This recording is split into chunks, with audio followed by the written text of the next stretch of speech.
What's up, researchers? Welcome back to my channel. It's your girl Ashley, aka Biohackinggirly. Today I'm gonna do a video that has been highly requested for me to go over sending your gray market peptides in for testing. So I live in an apartment and it's World Cup right now, and my upstairs neighbor is playing music, so if you hear background noise, there's nothing I can do about it. I'm sorry. Also, I have my notes right here because there's a lot to go over. I really want to be really thorough in this video to help people that have a hard time understanding the process of testing your peptides. As a disclaimer, this video is going to be in regards to testing with Finric, specifically Finric, okay? And I am not affiliated or being paid by Finric, have no ties to them whatsoever. You can use them if you want to, don't use them if you don't want to. I'm just telling you how. So there's that. All right, we got that out of the way, right? Okay, I'm not affiliated. I'm just telling you how to do it. I'm not telling you if you should or you shouldn't. There are many places you can take your peptides to send in for testing. There's Freedom Diagnostics. There's Janoshik, which is like the community standard that everybody's been using since the beginning of time. There's ILS, there's Covera, AFI. There's so many labs you can go to, but obviously they all have their price. There's different types of tests you can get done. The most basic one that you should be doing is purity and content. So obviously there's different kind of tests you can get done, right? There's like 7 or 8 tests you can get done now. The most important and the one that is like the foundation of your testing that you should definitely be getting done is the purity and the content. What is in the vial and how much of that is in the vial? Am I actually getting terzepatide, or am I getting some mystery powder that is actually not even a peptide at all? We want to make sure like what we're ordering is actually what it says it is. And am I getting 20 milligrams, or am I getting 30 milligrams, or am I getting 8 milligrams? Like, am I actually getting what I'm paying for? The other tests that you can get done are sterility, solvents, heavy metals, endotoxins. You can get tested for fentanyl now. I think that's it. That's like 7. If I'm missing one, you can put it in the comments. Some people don't agree with extending your peptides to Finric for testing, and this is not my opinion. This is just what I've read online. People believe that they're collecting data to use against the gray community. Whether you want to believe that or not is your prerogative. It might be true because they have evolved their website since I first used them last September to now. They have evolved. They are collecting data, and they are, whatever their motive is, whether if it's to benefit us, whether it's to make their own pockets bigger, I don't know, but this is a more affordable way to test your peptides. You can kind of look at it like government assistance. Like, do you really want to be on government assistance, or are you doing it because you need to? So if you really can't afford to get everything, which, man, I get it, okay, this shit is expensive, at least get the purity and the content. And if you can afford to do the endotoxins, do that. But if you can't, at least filter your peptides. You can buy a filter. Just Google like needle filter, syringe filter, and you can take a sterile vial.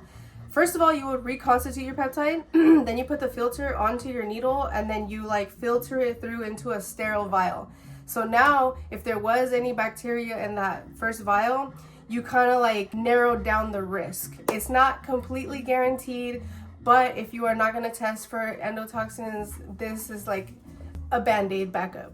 Of course, always do your own research, please. All right, back to the point of the video of me telling you how to test with Finric, because you deciding what test you want to get is your decision. Don't take what I say as like, oh, she said I don't need endotoxins, so I'm not going to do it. That's not what I'm saying. I'm just telling you this is what it costs, and if you're not going to pay that, you could do this. Everybody is, you know, trying to get the most for their dollar, and I get it because it's already expensive buying all these things. Like, one order is like $700 and then the shipping. So yeah, I get it. We're trying to cut corners wherever we can. You could also get in a group and do group testing where a bunch of you buy the same, you know, product from the same vendor, from the same batch, and you guys all pitch in together and send off a vial for testing. You guys split the cost. You could do that, and that is very smart. That saves you money. Okay, so one thing you should know about Finric's website is they have a grade system. They grade vendors based on purity, content, and that includes underfill or overfill. So let's say I ordered NAD plus 500 milligrams, and this came back as 330 milligrams. So right away, Finric is gonna put a 0 out of 4, and that's gonna dock the overall rating from A to like F, I think. Don't quote me on the grading, but they're gonna give us a bad grade because they're gonna be like, it's underfilled by 170 milligrams.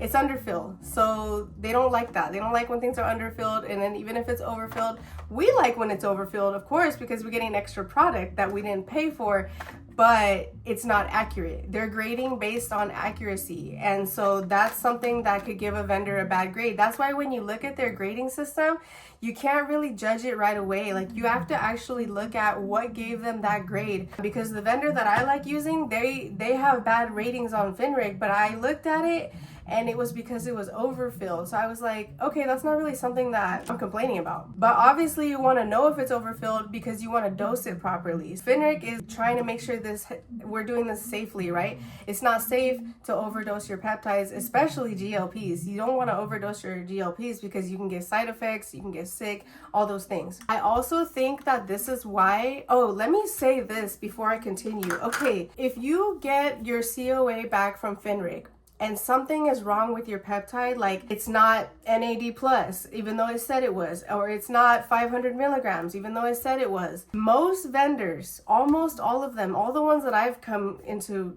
interaction with, they won't take a Finric COA as if you're going back to dispute. Most of them tell you straight up, we only accept Janoshik. So I want to make sure that's clear, okay? If you're using Finric to verify your peptides and you're going to go back to your gray vendor and say, hey, this wasn't da da da da, you have to understand that they might not work with you because they have like this rule where they like, we only take Janoshik. So that's, they make their own rules. So I want to make sure I say that, okay? If you're going to use Finric, there's a risk with like, it might not hold any water. It might not hold any weight up against your dispute with your vendor. Me personally, I'm doing it for my own peace of mind. I'm doing it because it's a little more affordable, but I am probably going to start looking into other labs after this last batch that I just got tested, just because it takes so long to get results from them now. So what I was going to say is that I think I understand why vendors don't like when you use Finric, because Finric gives the ratings, right? And they could put a good vendor like at the bottom, and it's like, are they being incentivized? Like, what is making them want to put these other vendors to the top? Are they getting paid for that? The other thing is, like, as a consumer, I could be lying on my application. I could be manipulating my submission.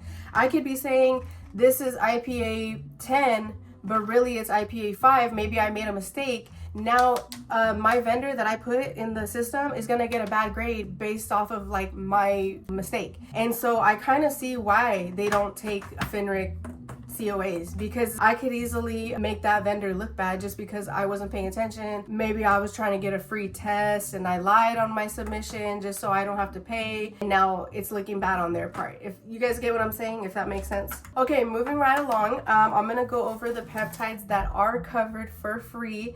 And there is some fine print to the free testing, and I'll get to that part after I name the peptides that are covered for the free testing, okay? As of today, July 12th, 2026, and I'm saying the date because this website is constantly changing. They've changed a lot since I started using them last year. I don't know if they'll change more. Eventually, some of these might not be free at all anymore, but we will see, right? Okay, so we got tirzepatide, semaglutide, retatrutide, BPC 157, CJC 1295, melanotan 2, PT 141, ipamorelin, mazdutide, survodutide, cagrilintide, sermorelin, testamorelin, GHKCU, and TB 500. 1, 2, 3, 4, 5, 6, 7, 8, 9, 10, 11, 12. They only cover 12 peptides for free. And anything else, SS31, I'm paying $199.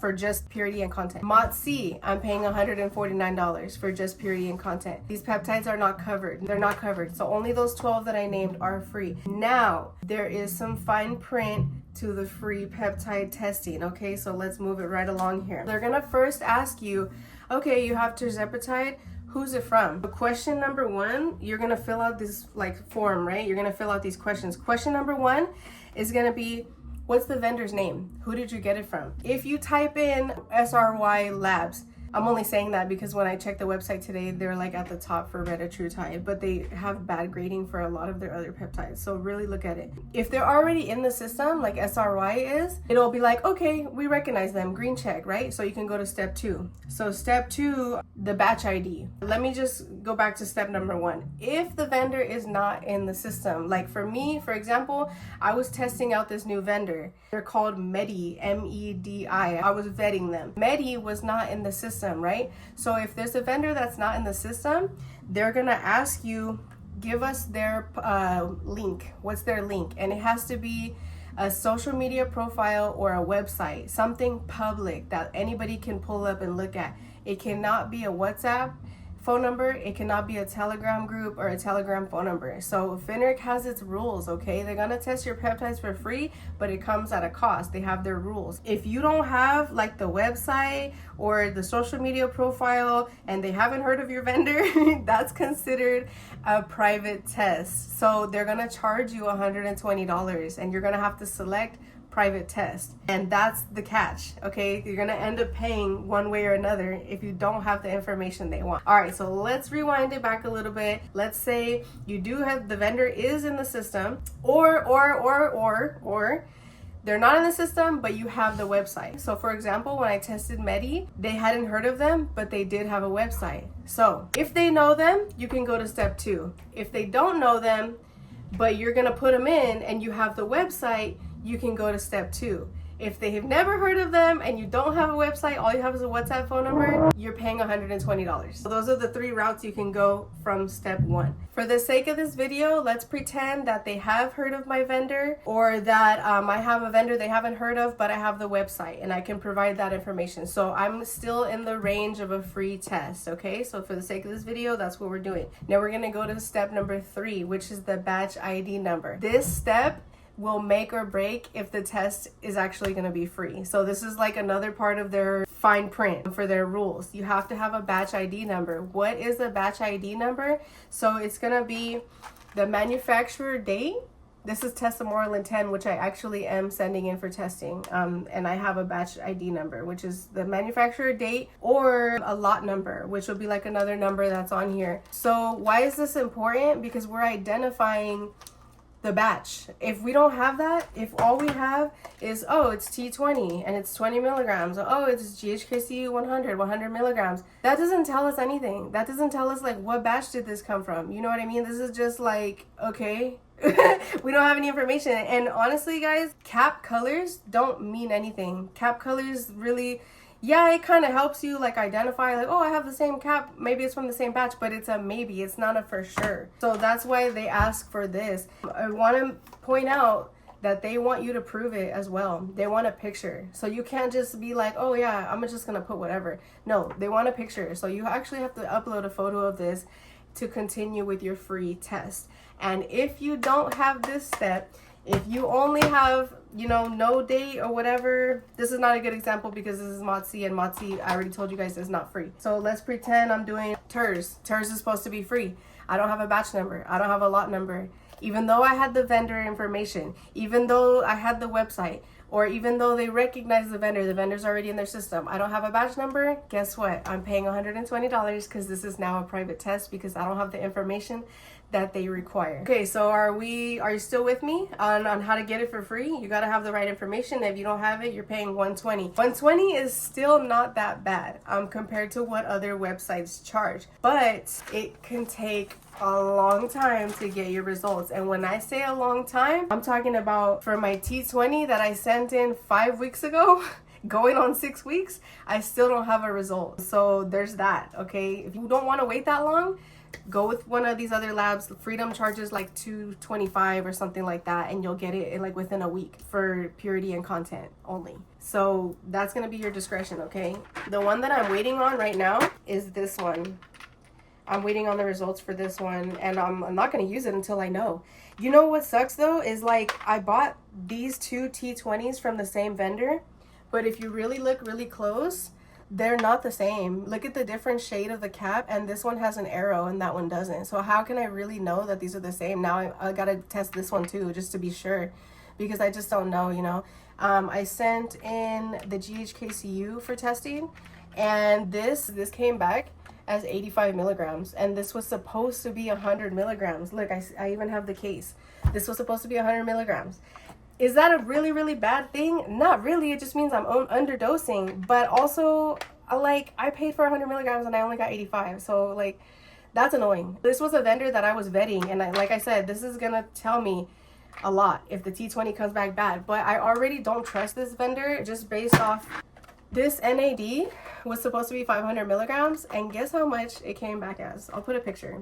43 milligrams and 98% purity. Like, the 98% purity is not really a huge deal because they could be anywhere between 97 and 99% purity. But 43 milligrams out of 500 is crazy. And when I told them and I showed them the COA, they were like, oh my God, like, this never happens. Okay, yeah, sure, whatever. But like I said, this was a new one that I was vetting.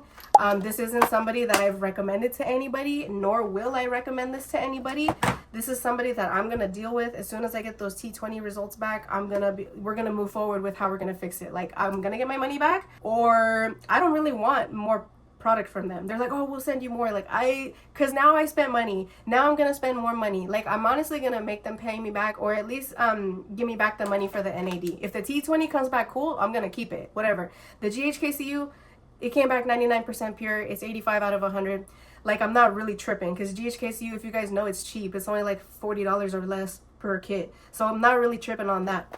But this one was like 70, plus you got to factor in the shipping, plus I think I paid, like, I forgot how much I paid to get this tested, like 120 or something. So it's kind of like, it kind of added up. So I'm like a little annoyed with this one. We'll see what they offer me and what I agree with. Okay, moving along. So after you put in your proof of your batch ID number, which is either going to be the manufacturer date or the lot number, or if you don't have it, you're paying for the private test. Now you are gonna go into where they start asking you, like, these are optional questions that they ask you. So they're gonna be like, hey, can you provide a proof of purchase, which is like the order number, a screenshot of you sending them the crypto payment or whatever. That is optional, and I personally don't, because I feel like, well, I don't really want to provide all that information. To me, that's like they're doing research and discovery, and like they're tracking data, because they're gonna turn around. Like, what I've been noticing, what I noticed today, is that now they're ranking vendors on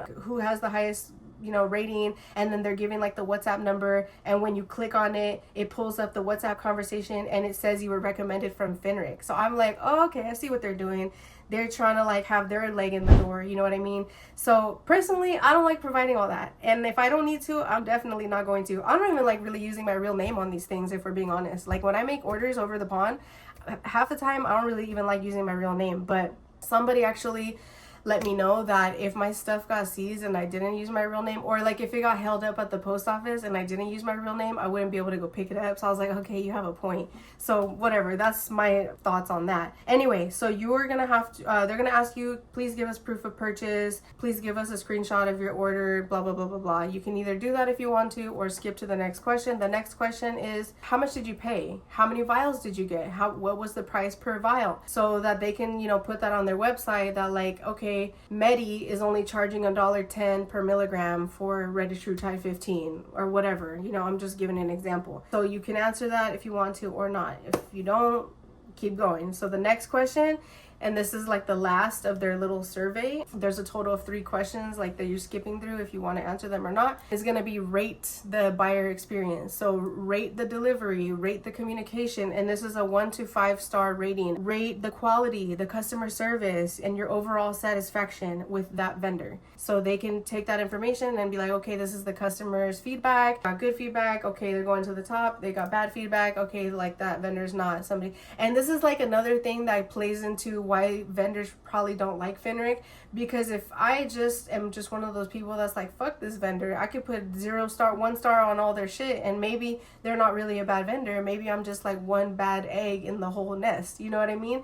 So yeah, all of this is like, it's really like a scheme if you really think about it. And we just want to get our peps tested. We just want to know if we can take them or not. We just want to be skinny. Like, we don't give a fuck. I don't give a fuck about all this other extra shit. I just want to know, is it good to take or not? So once you get to the end, because that was the last question, now this is the part where it's going to tell you what you owe, if you owe. And it's also giving you an estimate of how long it's going to take. Okay, by the way, this is a capital emphasis on estimate. So when I did this, before I started filming, it told me the website estimates 22 to 31 days. I have been waiting beyond 31 days and still don't have a result on my T20. So there's that. So if you don't have the time to be waiting this long, don't use them, okay? And of course, at the end where it gives you the estimate on your days and what you are paying, if you are paying, it's gonna ask you right then and there, hey, do you want to add endotoxins for $110? Which, by the way, you could have put that in the beginning, like when you first submit. When you first start applying for the request and you're putting what you're testing for, you can add endotoxins and all this stuff there. But at the end, it gives you that option again. Hey, do you want to add endotoxins? And it will also ask you if you want to pay $89 to test with BT Labs. What that is like you're getting the option to choose your lab. I do recommend doing that because it speeds it up by a little bit. Not by a lot, but by a little bit. Now, I do want to mention that if you're asking me, for my opinion on this whole thing, you should pay something. You should pay something, because if you just put like free, you're not paying anything, then your request is gonna be pending. Like, I have a request that I put in the beginning of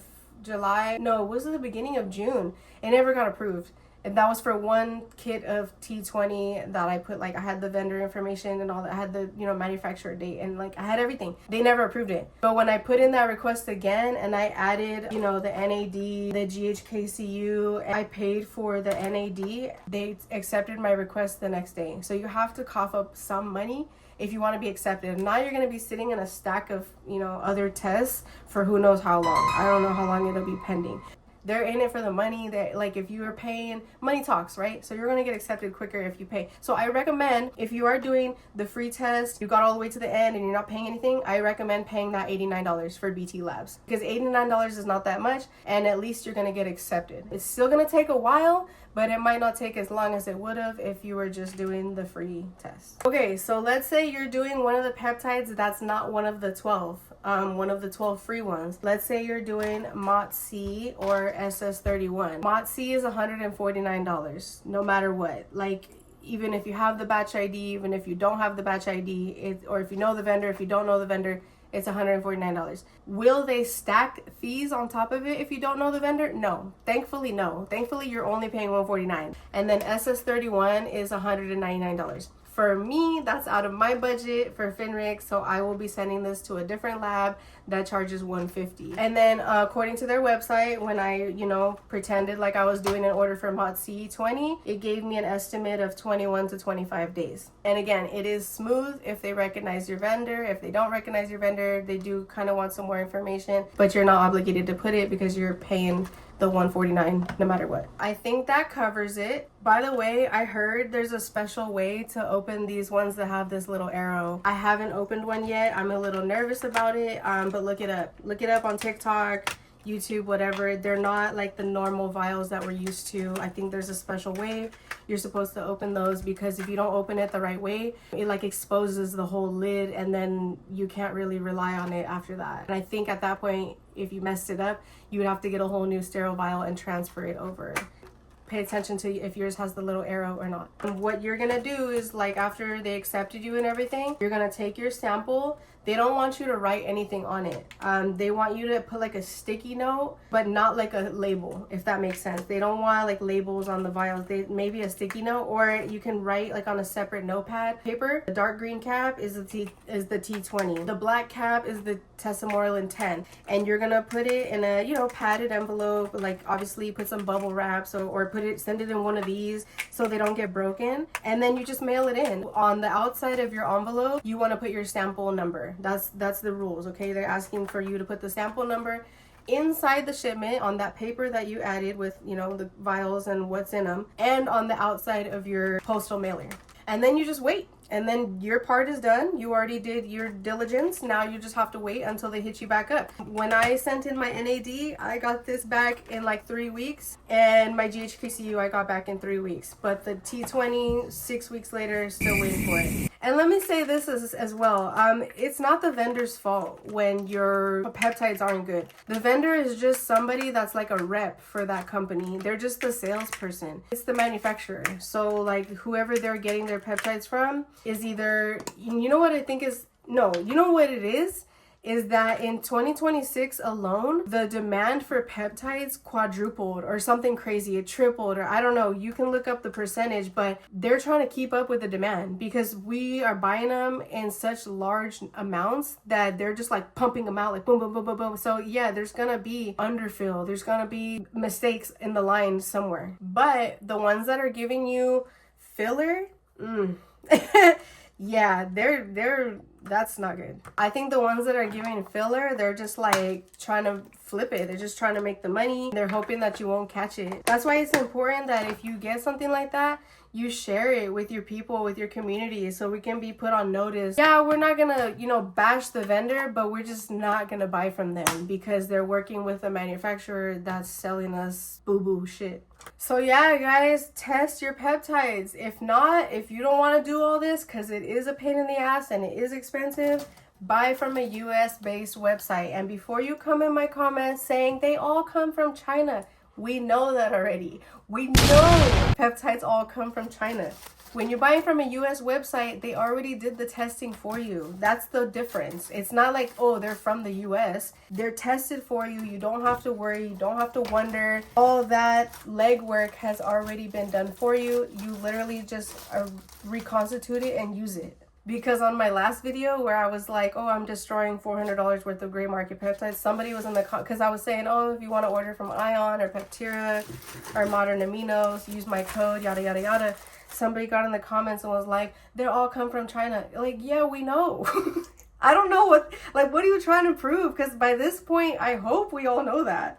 So that's it. I hope this explained it as thoroughly as possible for you, and I hope it makes sense. Research responsibly, please, because it's getting wild out here. I'm pretty sure it's always been sketchy, but as more people demand more supply, this is just naturally what's going to happen. It's the nature of the game. They're going to try to meet that demand any way they can. So the only way you can protect yourself is by verifying your purchase. Thank you so much for watching. Subscribe if you haven't, and I'll catch you guys next time.